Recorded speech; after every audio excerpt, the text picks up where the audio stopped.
I do genuinely believe that Charlie Kirk was assassinated by the government.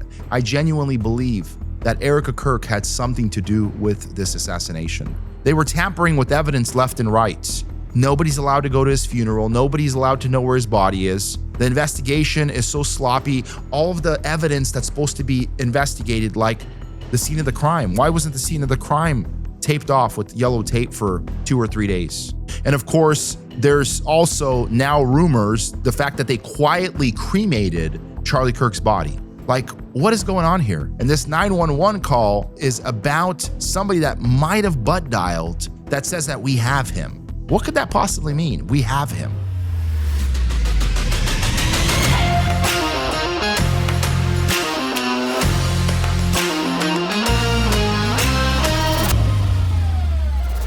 What's up, guys? This is God, Grit, and Glory, and I am your host, Vito Creed. We talk about the stuff that most people stay quiet about: Jesus, business, politics, and occasionally a few conspiracy theories. No scripts, no filters, just straight up truth. So join us as we unravel and speak truth.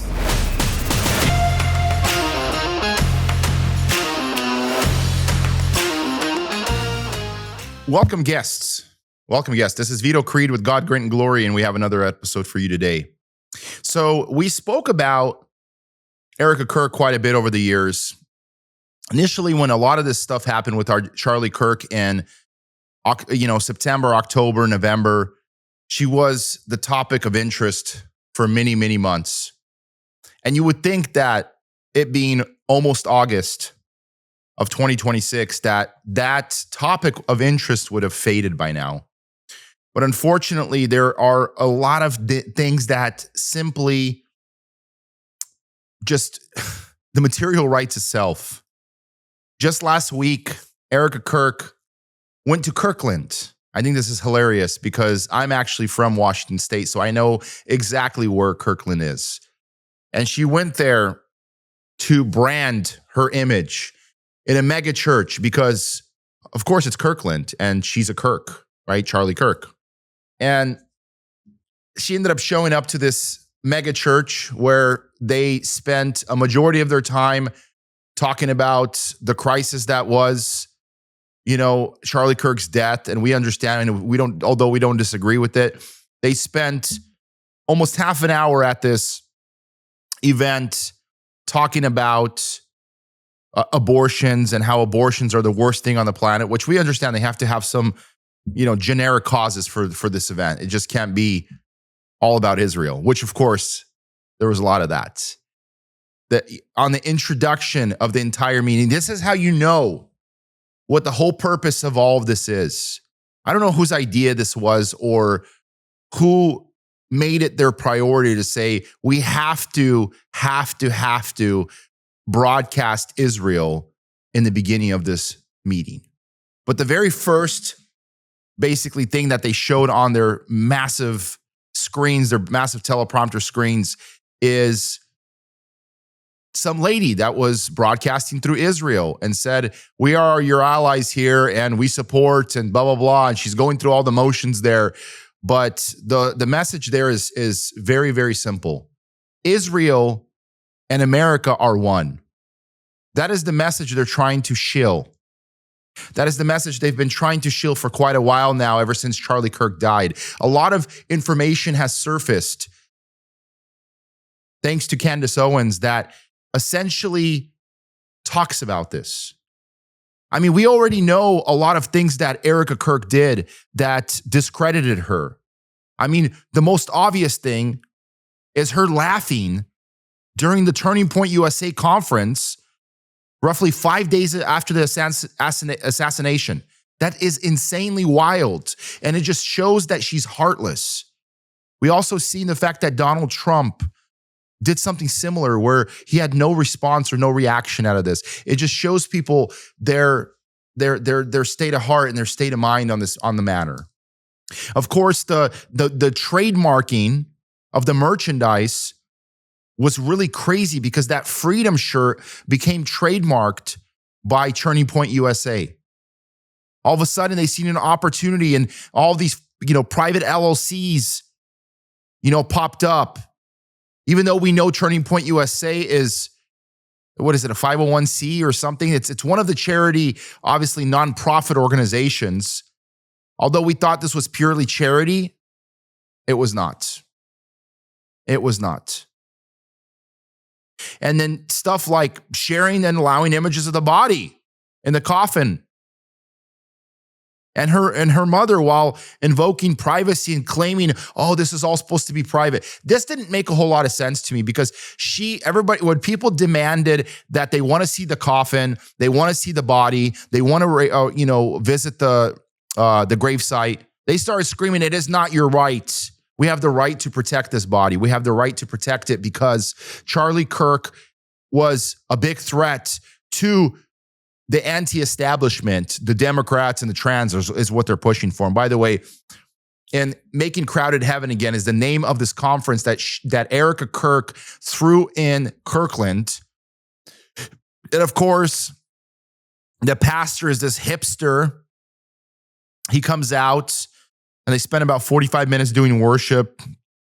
Lots of lights. In fact, there was so much lights in this megachurch where they had to display this warning sign that there is so much lights, it may cause seizures. That's when you know that there's definitely some overkill there. And of course, about 2.5 hours after everybody has done their stuff and this turned into a whole ordeal, and the pastor spent about an hour venting about God knows what, then Erica Kirk comes out. Right before that, actually the CEO came out and he was talking about a bunch of random things that had nothing to do with anything. And then Erica Kirk comes out and Erica Kirk is smiling and laughing and giggling and having a good time. And then she goes up and she starts doing her little sympathetic fake crying again, her crocodile tears, I call them. All of a sudden she's crying and she's putting on the show. I think she's gotten so good at crying. It's on cue now. Before it was like she had to put the drops in her eyes behind the closed curtains. We've seen the fact that she was adding eye drops to her eyes.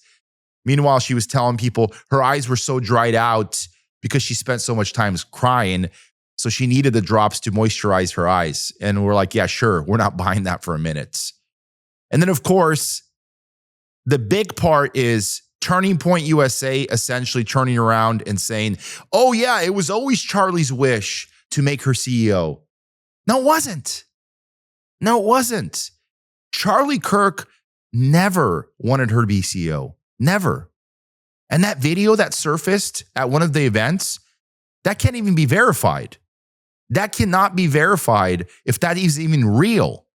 Because nobody even has the full video of it unclipped or a raw footage of it. There's like 1 2-second clip of him saying, I want Erica Kirk, my wife, to basically run things. But it's very vague. It's like 1 second. It's like, Erica will run things. It's like, it's as if it's cropped in there. It's nonsensical. So people are obviously buying into it. And we know that they didn't get married until 2021. What makes her think that she was there? She's claiming that she was there from the very start. You weren't there from the start. Candace Owens actually was there from the start. And in case people are wondering why Candace Owens and Charlie Kirk didn't see each other, it's because of this venomous snake, Erica Kirk, this viper. She hated Candace Owens because Candace Owens, one thing I did notice about her, she definitely has some sort of gift of discernment. I wouldn't say it's always on point, but she is hyper aware of people's behavior. And I think she came out and she said a lot of things to Charlie. And this whole operation would have fallen apart if they would have given Candace Owens an opportunity to go in there and do things together. And then she comes out, of course, and on a bunch of these shows, and she's claims to be this innocent person, as I never actually drank and I never smoked and I never used to do any of these things. Meanwhile, all these things are surfacing. Well, meanwhile, when she was 25 years old, she's with this minor, Jillian. She's getting gifts and chocolates and strawberries. And there's some sort of intimate and inappropriate, basically, behavior going on. Like, there's just weird, strange things. And I hate the fact that in our world right now, all somebody has to do is essentially slap the word conspiracy next to something, and it all of a sudden becomes debunked. Or at least at the bare minimum, it becomes questionable. Somebody says, oh, well, that didn't happen. Why? Because it's a conspiracy. Oh, okay. And you sort of move on. Like, really? Like, we all know that this by now, that Erica Kirk was at Fort Huachuca. It's a military base on September 8th, 2 days before Charlie was shot. That has been confirmed by Mitch, which, by the way, as of today, he has been hiding. He has been hiding for his life because he has had multiple people show up, unidentified people that look like military. Some are speculating it's Israel, knocking on his door, trying to make contact with him when clearly he has no connections to any of these people. So one could only wonder that there's clearly some sort of involvement here. I mean, if you look at all of the pieces, we've gone over all of these things multiple times.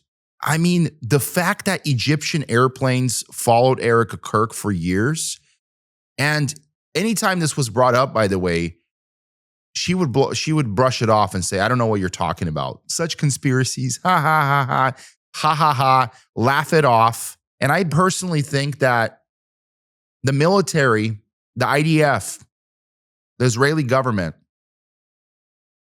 this is a public assassination. This is the way that militaries in terroristic countries do these things.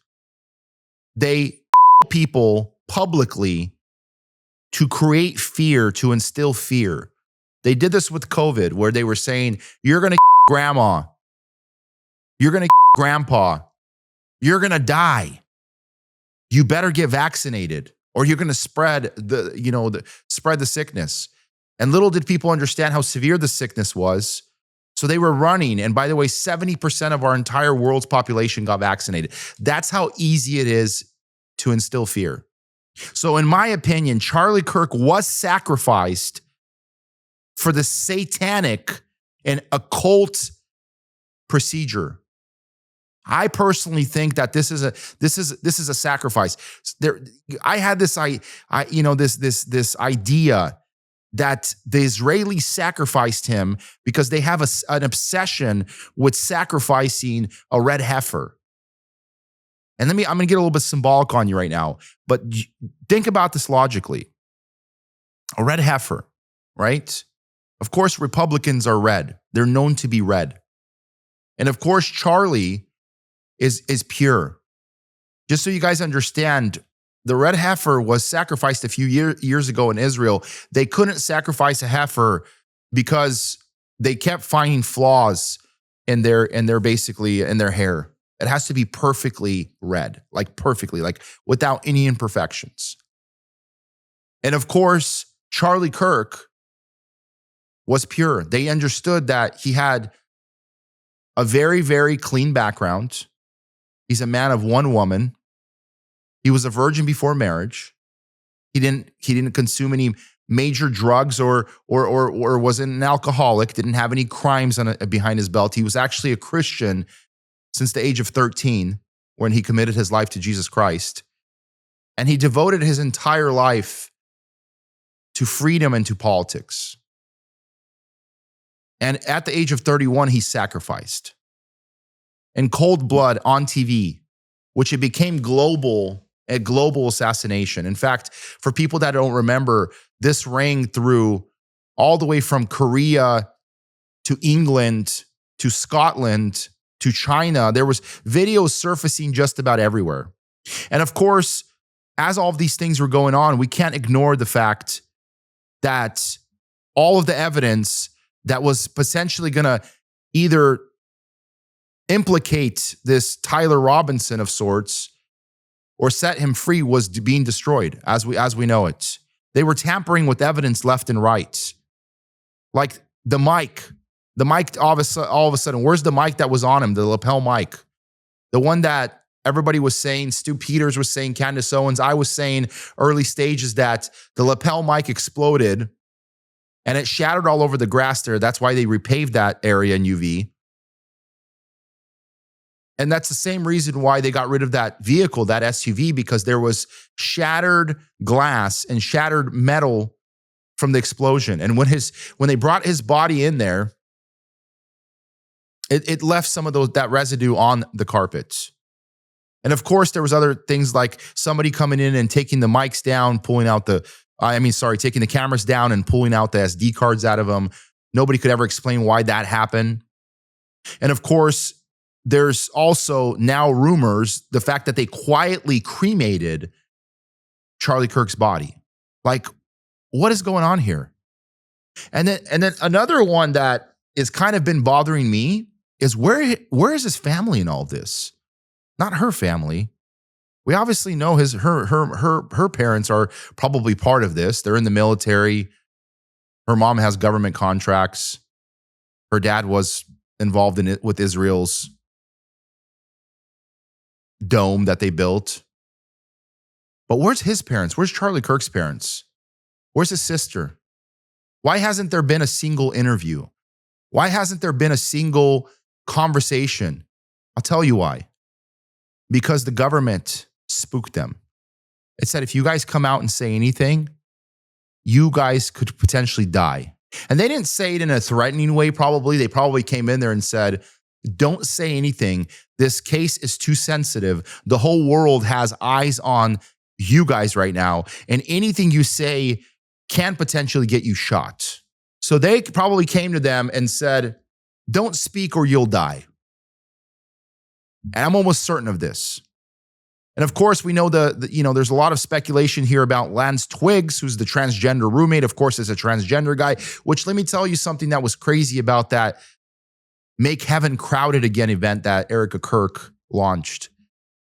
During that meeting, I don't even call it a church service because it's a joke. It's a joke. You guys are kind of laughing upon God's, perfect assembly here. His holy assembly. That was anything but a holy assembly. It was a joke. It sort of reminds me of when Jesus entered the temple and there was all these Jews committing the sin of usury, taking advantage of all of the people and selling all of these things and making money off of it. That's the same thing. She's going in there. She's talking about selling shirts. You would go in there and there's somebody actually recorded a video. As you walk in there's at least 20 or 30 sponsors plastered all over, all sorts of posters on the walls, the stand-up, posters that are standing up everywhere. There's just so much marketing. There's so much branding everywhere that they're trying to make money off of this. This is a shill. This is the same thing she did with those shirts. Well, by the way, all of those merch sales that she did, about 3/4 of them never got fulfilled. And of course, nobody wants to be that person suing Turning Point USA over a $20 or $30 shirt. So a lot of people have left it alone. But if you go on the comments and realize how many tens of thousands of merchandise purchases weren't actually fulfilled, you're going to realize pretty quickly that they are taking advantage of the situation. They were taking advantages of everything going on. And of course, we all know that this entire Tyler Robinson trial is a farce. You got a ton of these basically brown-nosers, there's no other way to call them, that love to brown-nose Trump, that are coming out and saying, yeah, this is real, this is real, this is real. And they keep saying it because that's how it works. If you say a lie enough times, eventually it becomes true. And how does that work? Well, you keep repeating it over and over and over and over again, and people start questioning their own sanity. Or there's always this sort of psychological understanding, the fact that why would media keep pushing a narrative if it were false, right? Why would they? We want to trust the sources. We want to trust the facts. This is why during COVID, they were using these terms that would scare people into submission. Trust the science. These are loaded phrases. This is branding. Branding, by the way, is my specialty. I have a background in marketing, specifically digital and international marketing. I was in school for a very, very, very long time. So I understand the power of marketing, the power of branding, the power of imagery, the power of doing all of these things, the long-lasting effects, the consumer behavior behind it, how people respond to these things. This is why a lot of very, very, very expensive brands, whether it's, clothing brands or whether it's car brands or whoever they are, they play on our emotions. You'll see this through the kind of advertising that they'll use on social media, right? The Jews are notorious for it. They every single one of their, Super Bowl commercials that they've kept spinning, which are just, I want to throw up. They were trying to create a narrative. They spent tens of millions of dollars spinning these commercials. Now, why would anybody spend that much money creating awareness for anti-Semitism? Why don't you guys ask that question? Imagine if black people came out during the Super Bowl and said, hey, and which, by the way, they did. The Jews actually ended up mixing in the blacks into one of their commercials just so that it wouldn't look so focused and it wouldn't look so targeted. Like, this is not just about us. This is about everybody else. Yeah, sure. We'll believe it. We'll believe it. So, and this is a real problem.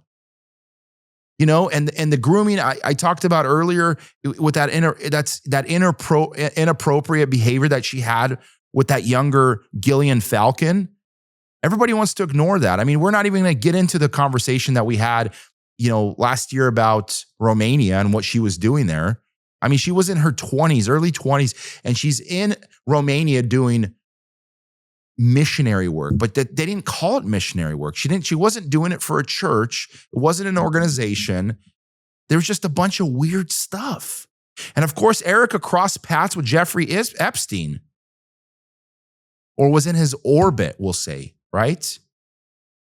She also took meetings or worked with Next Model Management, who was co-founded by an Epstein associate. Turning Point, of course, denies that she worked there. But this is all public information. When people find this information, the thing is a lot of these lies, they're a lot easier to push through, 20, 30, 50, 100 years ago. See, the problem with what the Jews have done for the last couple of centuries is they got away with it because there was no way to fact check anything. And they thought that as long as they got control of the narrative and as long as they controlled the fact checkers, they can control everything. But the issue is there's a lot of people like myself, podcasters, influencers, people that take it upon themselves to do the research, to look into it, people that are probably doing it because they're passionate. I don't make a single dollar from this, guys. Not one. It costs me a lot of money to do this podcast. Between all the equipment, between all of the time that's spent, between all of the editing that we have to pay an editing team, between the producer and doing all of these things, it's an immense amount of energy and time that goes into this. And I want you guys to understand this because I do this because I think the truth is more important than making a few dollars. But you have people on the other side, like the Romanian angel queen over here, Queen Erica Kirk, who, by the way, I've said this once and I'll say it again, and I'll probably say it a dozen times if you watch enough podcasts. She has the spirit of Jezebel. She has the spirit of Jezebel, and she is literally like Delilah. She lured in Charlie Kirk, which, by the way, he was a virgin, and Charlie Kirk was very, very average. Let's not say he was super attractive. He didn't have a lot of attractive features about him. He was tall. That was maybe one of his more attractive features. He's very, very, very awkward when it comes to girls. He didn't know how to socialize. We know he was a good speaker. We knew he was, very, very educated. We know self-educated for people saying, well, he didn't have an education. Self-educated. He read at least a couple of books a week. Self-educated. He loved reading. He loved studying. He read articles. He was consumed by information. And he had a great talent of information retention. He retained everything. He was like a sponge. He could literally quote everything on cue, whether it was the Constitution, whether it was some Bill of Rights, whether it was some book that he read or some philosopher that somebody knew, or some of his favorite quotes from the Bible. He was very good at doing all these things because he was extremely articulate. He had a talent that not a lot of people have, and it was for sure a God-given talent. Meanwhile, this Delilah, she swoops in and she sees an opportunity to prey on him. And they planned all this. The government is in on this. They knew that he didn't have a girlfriend. This would have been a lot harder to do had he already had a wife or a girlfriend, serious relationship, because that was their opportunity. They understood the fact that they needed to groom him, and they were grooming him.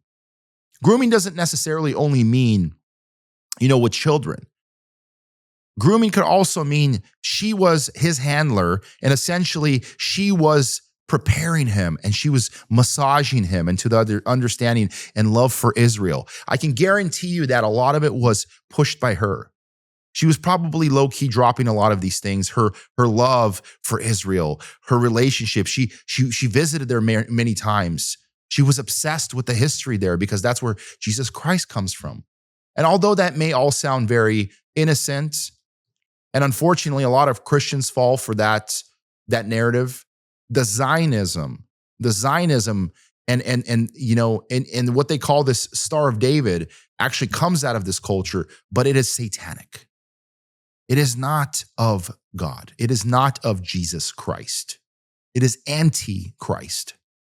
And we obviously know the fact that these Roman angels, everyday heroes like you partnering with U.S. Marines and orphanages, this was not a missionary trip. This was a cover for child sex trafficking.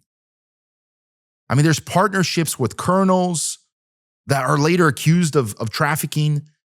These claims also include partnerships with other people, orphanage abuse. There's lawsuits that are being faced. This was actually the thing that rocked me to the core. There was Harvest. Harvest was the organization that was led and founded by Greg Laurie. I've always been a big fan of Greg Laurie. I mean, he had a lot of movies that he was releasing, and I never really could understand how he got his mitts and his claws into Hollywood. I mean, there was a story that he released on Johnny Cash. There was a story that he released about Lonnie Frisbee, which, by the way, Lonnie Frisbee was a homosexual. And he's one of the main inspirations for one of his movies where Greg Laurie made a movie about himself. Of course he would. The way he played it off was, oh, I would never do this, but I want to tell my testimony. No, you just fool yourself. And you want a pat on the back. And by the way, Greg Laurie personally blocked me off of his Facebook about 5 years ago because he was doing something that was extremely unbiblical, and I called him out on it. And instead of arguing, and I don't know whether it was him or not, whether he controls his own personal social media anymore, or whether it's somebody else, but I will tell you that I was blocked. And this is the interesting thing about the shady history. There's actually a great-grandmother who was arrested for running illegal slot machines in Pennsylvania about 100 years prior to that. The great-grandfather involved in a high-speed chase as well. I mean, this is the bride of Charlie. So this is all of this information. And then the mother, Lori, married multiple times, divorced. Divorce records list Erica's birthday as November 22nd instead of November 20th. Mother born in a hospital that experimented on brains. Like, people really dove into these facts. Father's first wife had a baby young, became a social worker in 1970s Indiana. Worked at Quaker Oats and helped design Erica's elementary school. The board included Stanford's drug counselor. Principal's father was military/Freemason. So the father was a Freemason. For people that don't understand what Freemasonry is, remember I had crossed paths with a Freemason. So a contractor back in Washington State. I think I was about 18 years old. And I think he was trying to groom me because he had invited me over to his house to pick up basically a payment he owed me. And he insisted that I meet him at his house. I was like 18 or 19 years old, and I was a scrappy guy. I wasn't worried about him doing anything to me. I was a little bit obviously skinnier than this, bigger, probably bigger arms, a lot more. I used to be kind of a gym junkie, and I was a scrapper. I mean, I brawled, street fights and, some boxing and some other stuff that I used to do, some MMA stuff. So I wasn't scared about that, but I noticed when I went over there, something kind of tugged at my anxiety strings a little bit. I'm like, something doesn't smell right. And he invited me into his house. I was a little bit already on guard. I'm like, what is this guy up to? I mean, it's a little bit unorthodox to do this. And then I went in there and he started telling me all these things, and he started kind of like he started sort of like warming me up for what he was about to tell me. And then he says something about, how he's part of this organization and how they do this and how they do that. Oh, and I'm like, oh yeah, I'm familiar. You mean Satan's cult? He was like, what? Yeah, Satan's cult. You talking about the Freemasons, right? He's like, yeah, but it's not Satan's cult. Yeah, I'm like, yes, it is. And I stared him dead in the face. And I pretty much told him that he was part of Satan's cult, because I know 1,000% that the Freemasons are a cult and they're a satanic cult. So this is a big red flag. So Mother and Turning Point USA COO Tyler Boyer are also in cahoots. So Tyler Boyer, obviously a big part of Turning Point USA, and the mother of Erica Kirk, are somehow allies and have a good relationship. And this is because of a tech company board. And then the mother, of course, has many LLCs that also suggest a lot of money laundering. Notary she used linked to bank fraud and a hitman for hire plot against a federal judge. So there's a lot of fraud that surrounds this mother. I mean, a lot of this, of course, is alleged, but we understand how this works in the billionaire club. You can do a lot of stuff. As long as you're in bed with the right people, they will protect you against any of these things. And a friend of a friend created the Center for Jewish Studies at Utah Valley University, the site of the assassination. A friend of a friend. Why Jewish studies? And that was all created very, very quickly. And then all of a sudden, befriended a woman, married to a pastor, close to another accused of covering up pedophilia. That woman allegedly vomited to expel evil spirits. Ugh. And then there's an elementary school and a family peripherally linked to MK Ultra, occult scholarship, operational paperclip, Project Looking Glass, time travel, Freemason, Sigmund Freud, German mystical Jews. And then in 2008, Erica Kirk vanishes, possibly with a secret baby. She just disappeared. Nobody knew where there's no records online. Nobody knows anything. They try to ask questions and they couldn't find anything. And there's also cousin and a Turning Point USA PR represents a brother served in Afghanistan. Like, what? All of a sudden there's a brother that surfaces? Like, where are you hiding these people? And this person's tied to a poppy field opiate crisis narrative involving the Sackler family, noted as Jewish. There's just so many bizarre things going on that it's hard not to pay attention to these quote unquote allegations. And these are the inconsistencies. We talked about all the alleged things that have been said. Lied about being raised by a single mother, the birth date discrepancies in the documents, contested pre-Charlie dating history. I mean, there's those obvious inconsistencies. Her past, she's a model. She's in a beauty contest. She's the third runner-up of Mrs. USA Colorado 2009. I mean, she has streetwear company. She's a real estate license holder. She's on a reality TV show. She visits China, dating a basketball player, acting in an unreleased corporate espionage movie, which I told you, that one was a trip. That one we talked about. She was in this movie that essentially represents this narrative that they have to take somebody out. It was a hit job because they were becoming a threat to the government. Oh, that's convenient. And then she calls a Universal Studios linked person uncle. Company co-owned Miss USA with Trump in 2012 is also inconsistency. And then she claims that she's read the Bible, the entire Bible, but she's constantly misquoting scripture. She's constantly saying stuff that isn't there. And then she starts making all sorts of outlandish things up. Like she says, told an ex-boyfriend his dead grandfather visited her in a dream and told her something. Ooh. And then all of a sudden, her yearbook photos are surfacing where she has short pixie hair in elementary school. And she looks like a transvestite. Like, as if she's born a male. Like, these are the things that are going on, guys. I mean, this is a lot of weird things. I mean, we already talked about the laughing, 5 days after the assassination, she had this press conference with some of the people there at her, with her staff that she had.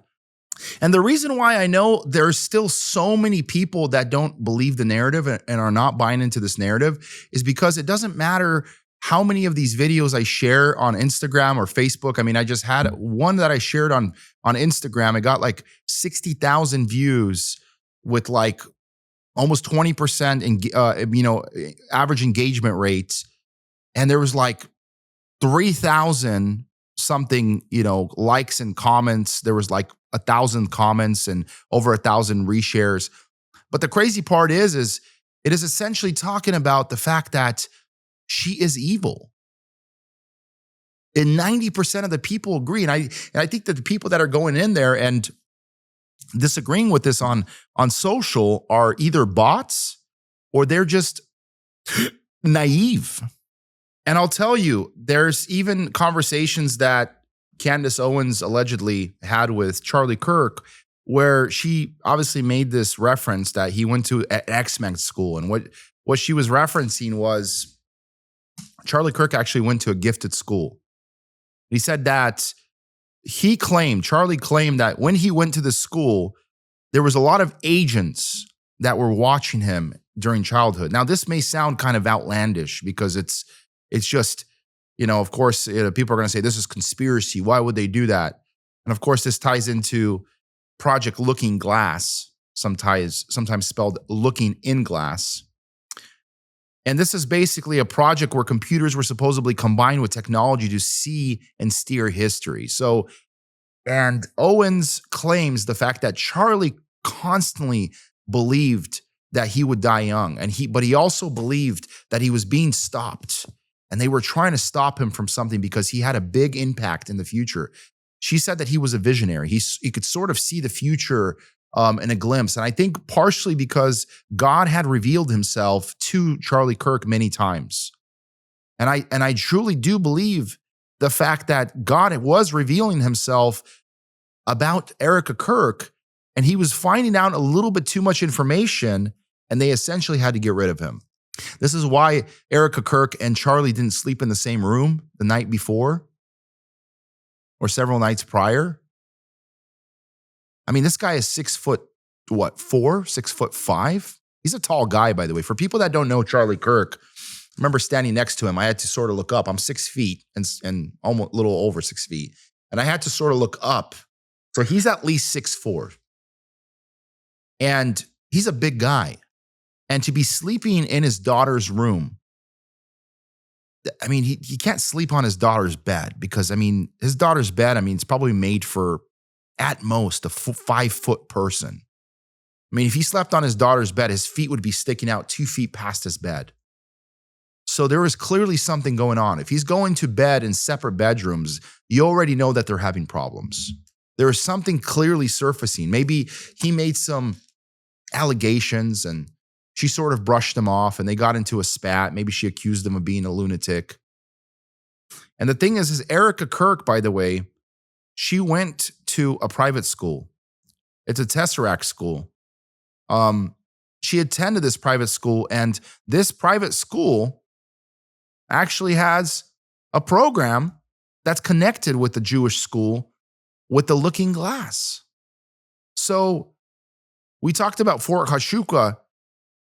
Fort Huachuca also has very, very similar ties where they're grooming children. They're training them for these special ops where they're going to go out and they're going to do these crazy things.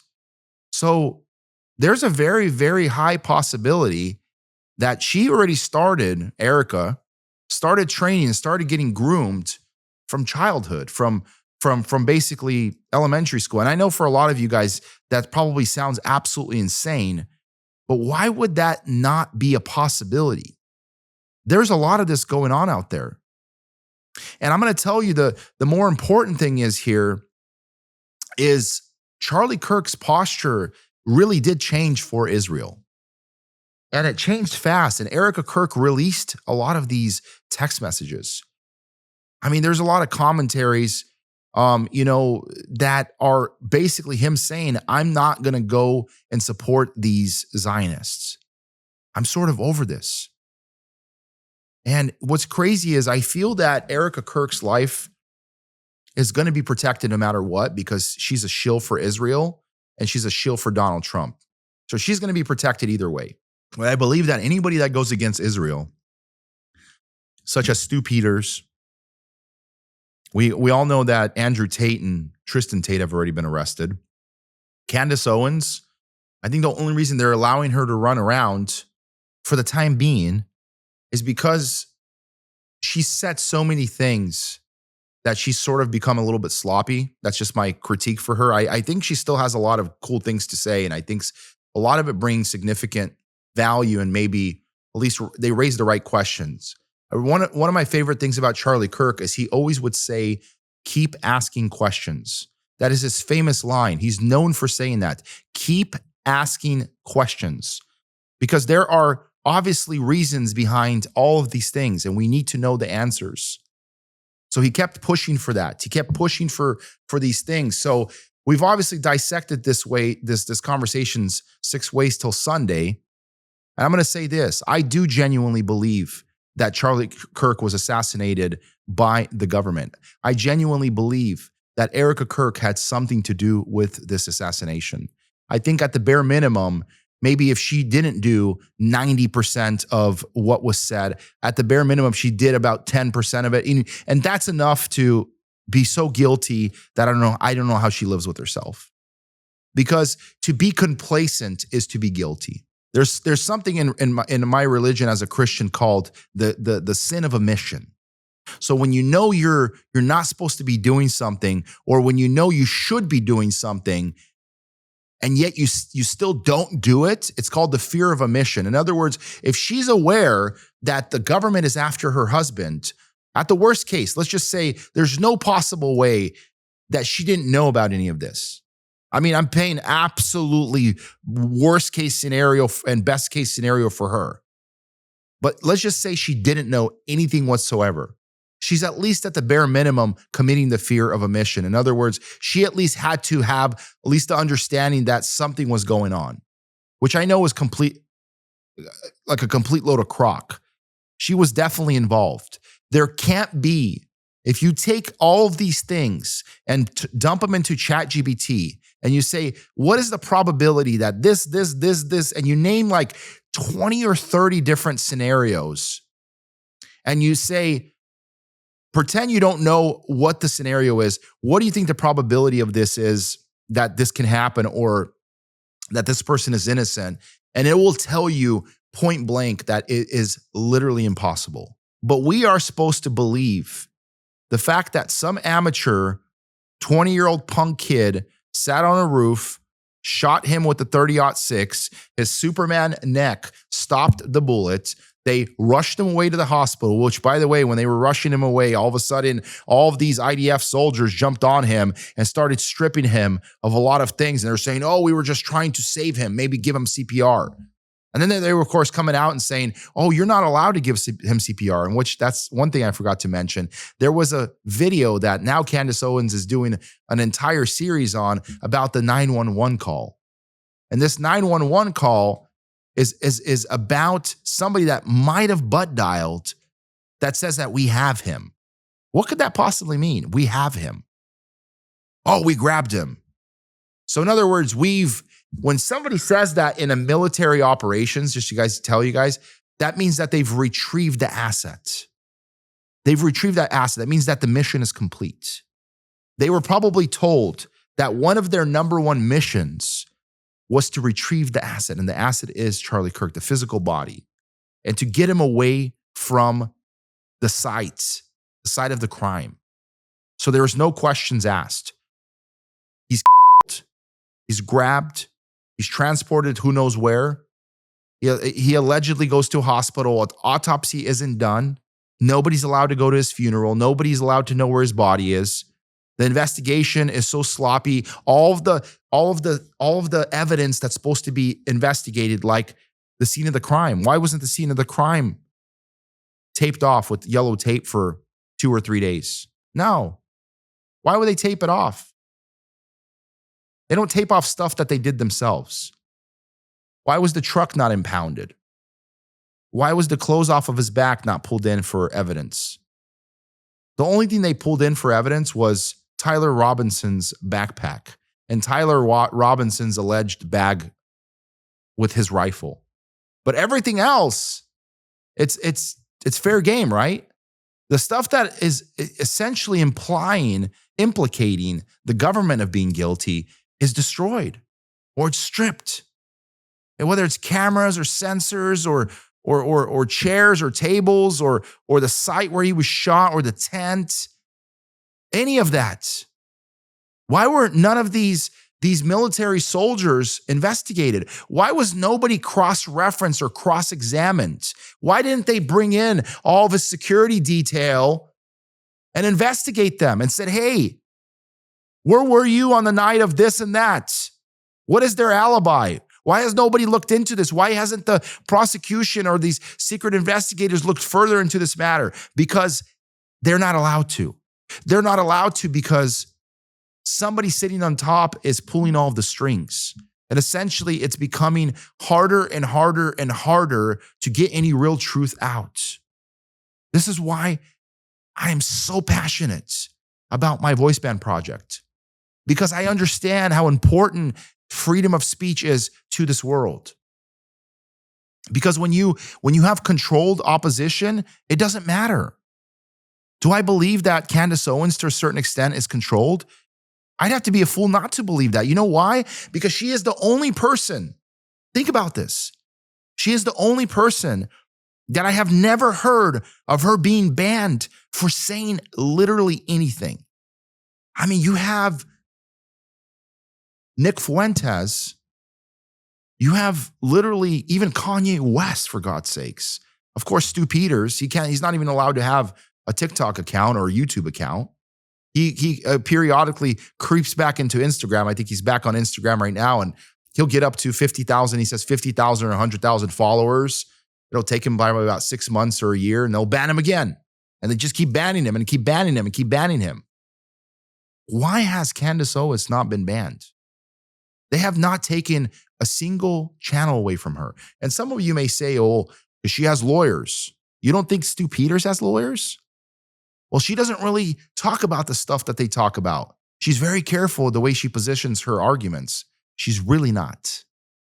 Some of the stuff she comes out and says, she flat out calls Israel literally terrorists.